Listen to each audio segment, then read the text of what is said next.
Hello दोस्तों, चलिए आप लोग के लिए आज हम इकाई 2 सिविक्स यानी सिविक्स की इकाई 2 10th क्लास सत्ता में साझेदारी की कार्य प्रणाली का परिचय करते हुए इसके सभी लघु उत्तरीय और दीर्घ उत्तरीय प्रश्न के सॉल्यूशन की ओर चलते हैं। सबसे पहला प्रश्न हमारा दिया है वस्तुनिष्ठ प्रश्न यानी ऑब्जेक्टिव क्वेश्चंस है, जिसमें ऑप्शनली है। और पहला प्रश्न कह रहा है कि संघ राज्य की विशेषता नहीं है, यानी संघ राज्य की विशेषता क्या नहीं है? लिखित संविधान वाला, या फिर शक्तियों का विभाजन, एकहरी शासन प्रणाली, या सर्वोच्च न्यायालय।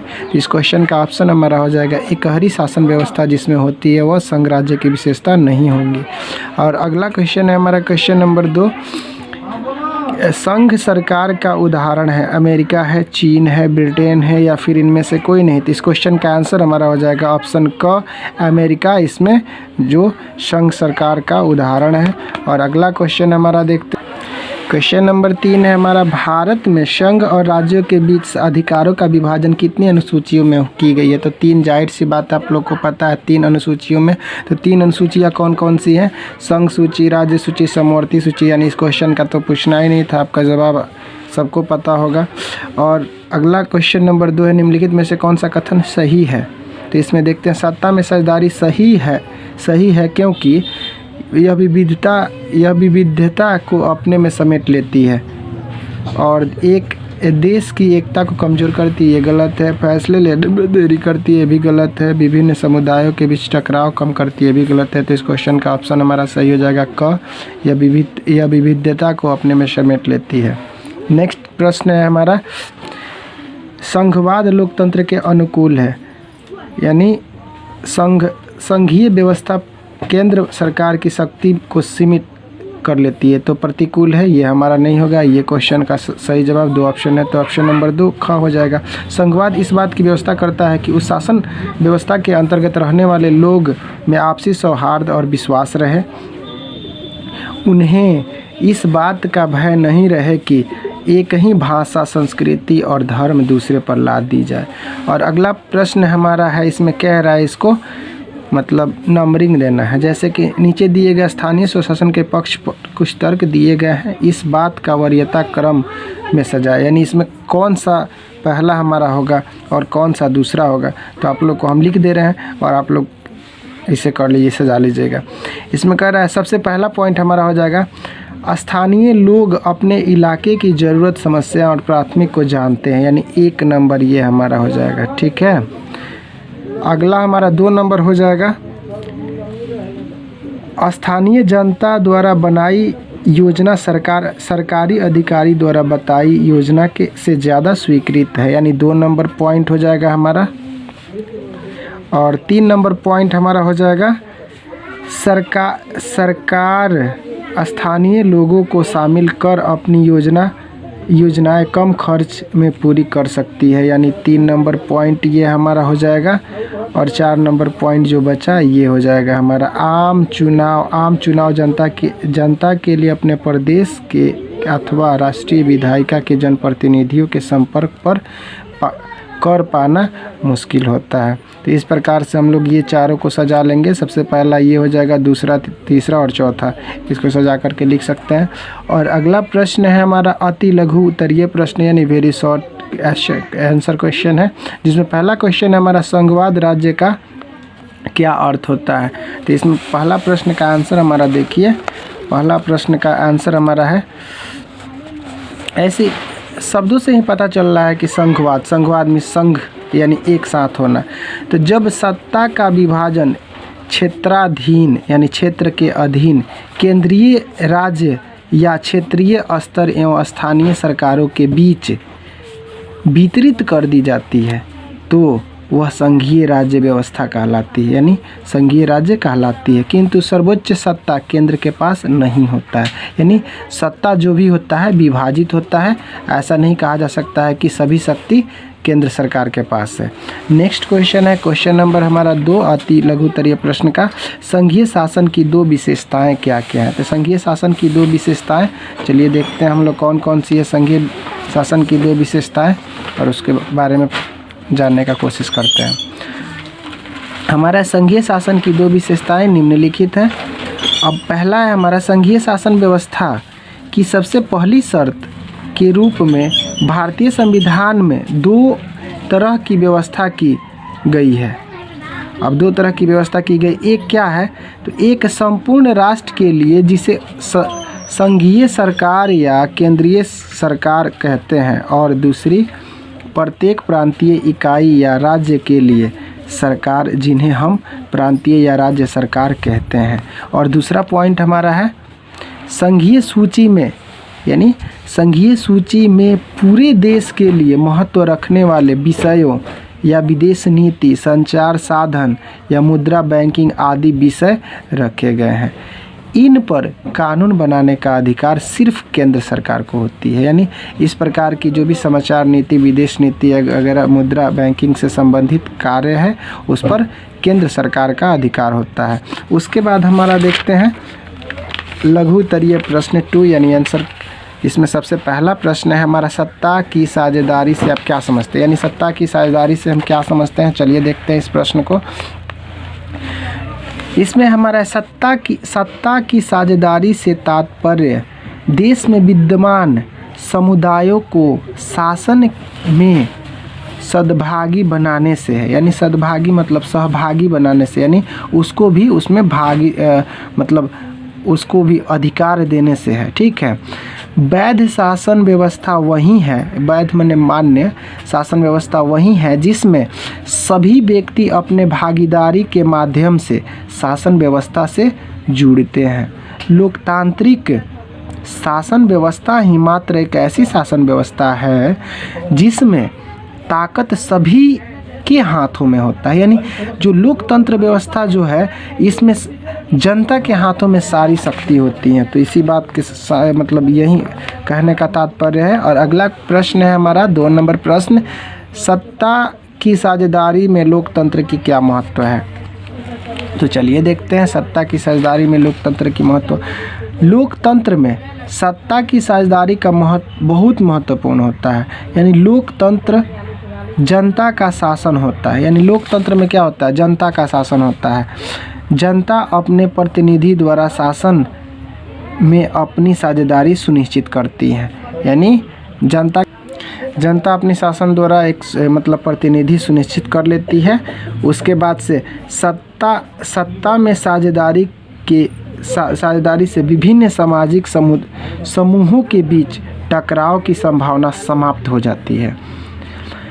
समाज के सभी लोगों के शासन व्यवस्था से जुड़े रहने के कारण शासन की कार्यकुशलता बढ़ती है, यानी शासन की कार्यकुशलता अगर समाज के सभी लोग एक दूसरे से जुड़े रहें तो हो सकती हैं, अच्छा बेहतर साबित होगा। और इसी प्रकार से 3 नंबर प्रश्न हमारा है सत्ता की साझेदारी के अलग अलग तरीके क्या हैं।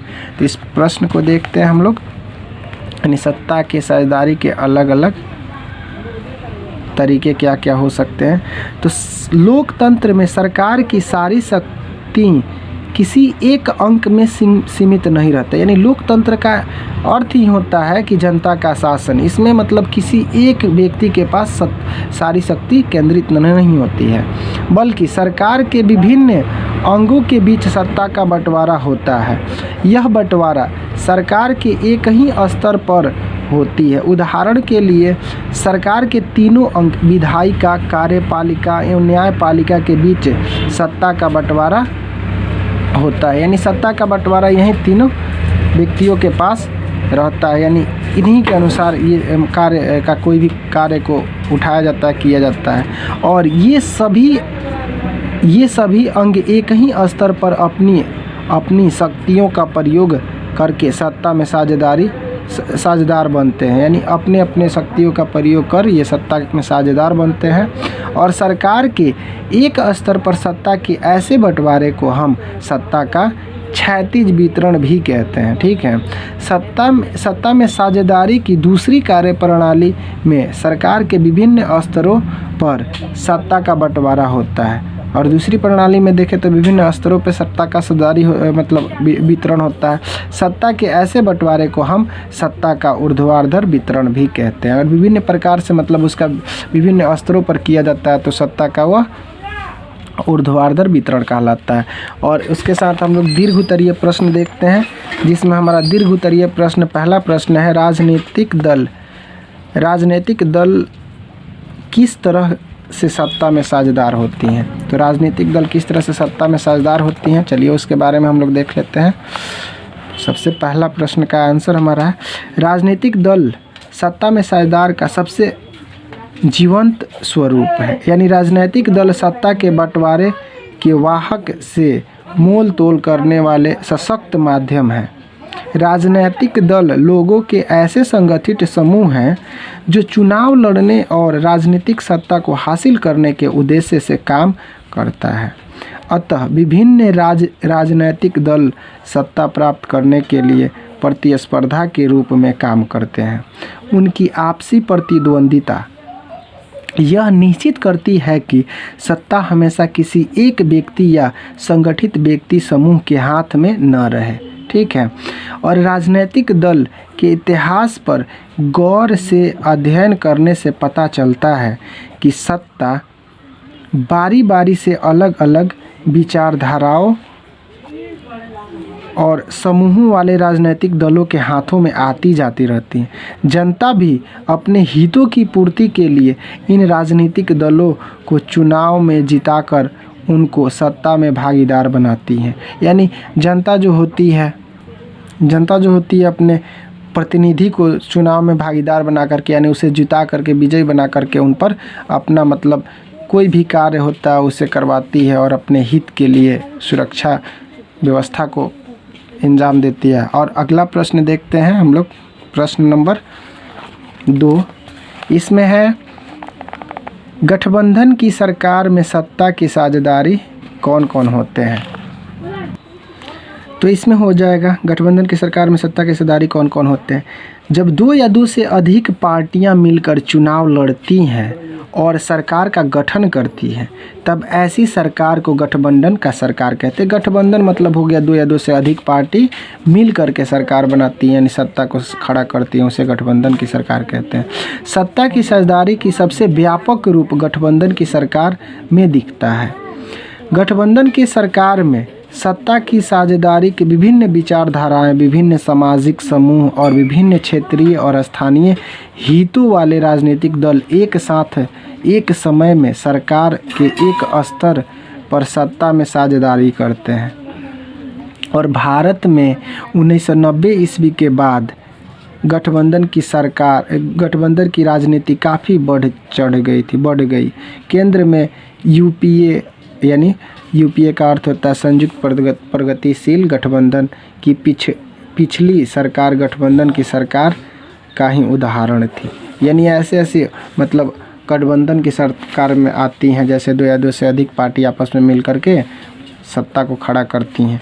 और इसके साथ हमारा नेक्स्ट और लास्ट प्रश्न है दीर्घ उत्तरीय में, दबाव समूह किस तरह से सरकार